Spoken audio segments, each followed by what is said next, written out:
The Godavari Kalakaumudi foundation Kakinada వారి ద్వాదశ వార్షికోత్సవ వేడుకలు కాకినాడ సూర్యకళ మందిరంలో ఘనంగా ప్రారంభమయ్యాయి. శ్రీకృష్ణాష్టమి సందర్భంగా శ్రీకృష్ణ వేషధారణ పోటీలు నిర్వహించారు.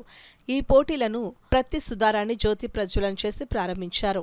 మాధవరపు రాజరాజేశ్వరి ప్రార్థనా గీతంతో పోటీలు ప్రారంభమయ్యాయి. సీనియర్స్, జూనియర్స్, సబ్ జూనియర్ కేటగిరీల్లో నిర్వహించిన శ్రీకృష్ణ వేషధారణ పోటీలు అందరినీ అలరించాయి. చిన్నారులు, బాలకృష్ణుడు, గోపికల వేషధారణలో అందరినీ ఆకట్టుకున్నారు. ఈ సందర్భంగా ది గోదావరి కళాకౌముది ఫౌండేషన్ అధ్యక్షులు Bajiboina Venkatesh Naidu, lions district second vice governor Chitneeti Srinivasulu మీడియాతో మాట్లాడారు.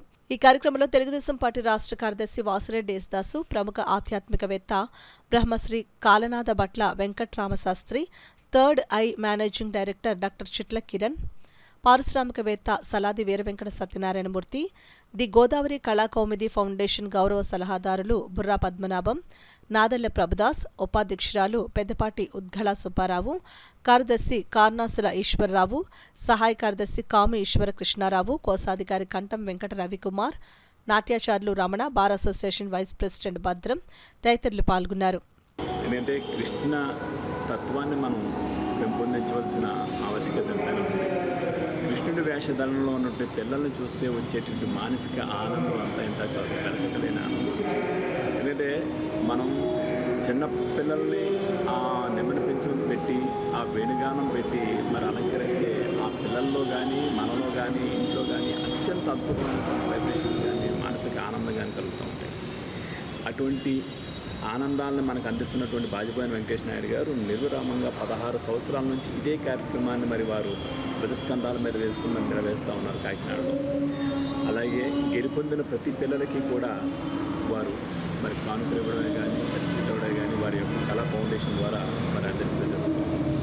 ఇటువంటి వారిని మనం ఎంకరేజ్ చేయవలసిన అవసరం ఈనాడు ఎంతైనా ఉంది. ఎందుకంటే సనాతన ధర్మాన్ని కానీ, హిందూ ధర్మాన్ని కానీ మనం పెంపొందించుకోవాల్సిన ఆవశ్యకత ఉంది ఈ రోజుల్లో.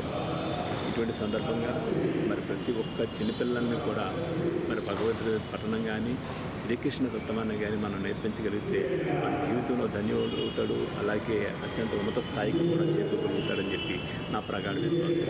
ఇటువంటి అవకాశాన్ని కల్పించినటువంటి బాజిబోయిన వెంకటేష్ నాయుడు గారికి హృదయపూర్వకంగా ధన్యవాదాలు. పిల్లల్ని 3 విభాగాలు జరిగింది.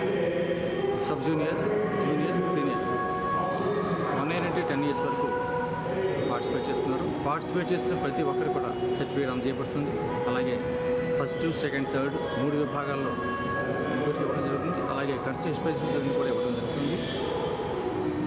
ముందు పిల్లల్ని తీసుకొచ్చిన తల్లిదండ్రులకు ముందుగా అభినందన తెలియజేస్తున్నాను. చాలా ఆనందంగా తీసుకొచ్చారు, చాలా సంతోషం. తదుపరి 4 గంటలకి రంగవీక్షణ పుస్తకావిష్కరణ ఉంది. మల్లేశ్వర గారు ఆకులు వారు రాశారు. అది గౌరవనీయులు నల్లమిల్లి శేషారెడ్డి గారు వారి చేతుల మీదుగా ఆవిష్కరణ జరుగుతుంది. తర్వాత ఒక వక్తలు మాట్లాడతారు. తదుపరి సభా కార్యక్రమంలో పిల్లలందరికీ ప్రైజ్ ఇవ్వడం జరుగుతుంది. తదుపరి నాటిక, చింత చచ్చిన నాటిక ఉంది ఉండేవారు వాటి శ్రీహాంజలి ఆర్ట్స్ వారి. తర్వాత క్లాసికల్ డ్యాన్స్ ఉంది. దాంతో ముగింపు జరుగుతుంది. అందరికీ నమస్కారం.